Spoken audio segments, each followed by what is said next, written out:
सुप्रभात। मैं आप सबका स्वागत करती हूँ इस साक्षात्कार अर्थात इंटरव्यू में, जहाँ हमारे बीच एक प्रसिद्ध कवियत्री और स्वतंत्रता सेनानी मौजूद है, सुभद्रा कुमारी चौहान जी। नमस्कार। मेरा पहला प्रश्न आपसे यह है कि आपका बचपन कैसा था? नमस्कार। मेरा जन्म प्रयागराज के निहालपुर गांव में के एक मध्यम वर्गीय राजपूत परिवार में हुआ था। मैं उस सौभाग्यशाली लड़कियों में से थी जिन्हें बचपन से ही पढ़ने का अवसर मिला था। आपके बचपन के बाद हम आगे चलते हैं आपकी लेखनी की ओर। कविता और साहित्य में आपको प्रेरणा कहाँ से मिली?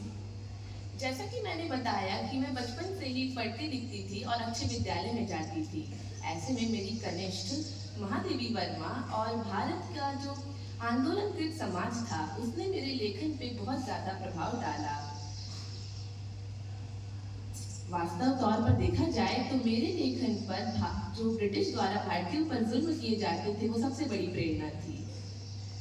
अगला, आपकी सबसे प्रसिद्ध कविता कौन सी है? वैसे तो मेरी कविताओं में समकालीन भारत के सामाजिक परिदृश्य का प्रतिबिंब रहता था, पर झांसी की रानी के ऊपर कविता लिखना मेरे लिए बहुत बड़ा सौभाग्य है और वो जनमानस द्वारा बहुत ही ज्यादा पसंद भी की जाती है। आपको तो पता ही होगा, आपकी यह कविता ने सबके दिलों को छू लिया था। मैं आपसे अनुरोध करूंगी कि आप इस कविता की कुछ पंक्तियां हमारे बीच प्रस्तुत करें। जरूर। लक्ष्मी थी या दुर्गा थी, वह स्वयं वीरता की अवतार। देख मराठे पुलकित होते उसकी तलवारों के वार। नकली युद्ध व्यू की रचना और खेलना खूब शिकार। सैन्य घेरना दुर्ग तोड़ना, ये थे उसके प्रिय खिलवाड़। महाराष्ट्र कुल देवी उसकी भी आराध्य भवानी थी। बुंदेले हर बोलो के मुँह हमने सुनी कहानी थी। खूब लड़ी मर्दानी में तो झांसी वाली रानी थी। शानदार। यह कविता तो हम सब ने कभी ना कभी सुनी होती है।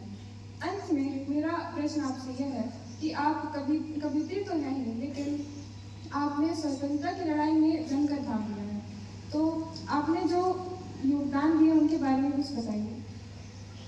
मैं महात्मा गांधी जी के विचारों से प्रेरित होकर अपने हर संभव प्रयास के साथ स्वतंत्रता आंदोलन में जुड़ी थी। मेरे साहित्य ने युवाओं को स्वतंत्रता आंदोलन में जुड़ने के लिए प्रेरित किया था। साथ ही साथ मैंने जबलपुर में 1923 में झंडा सत्याग्रह का नेतृत्व किया था, जिससे मध्य प्रदेश में भी स्वतंत्रता की अलग जगी थी। ऐसे में मेरा योगदान बहुत छोटा था, पर वह मेरी तरफ से सब कुछ था। धन्यवाद। इसी के साथ हम आपका शुक्रिया करते हैं। हम आपके बहुत बहुत आभारी हैं कि आप यहाँ पर आए और हम सबको प्रेरित किया। बहुत बहुत धन्यवाद।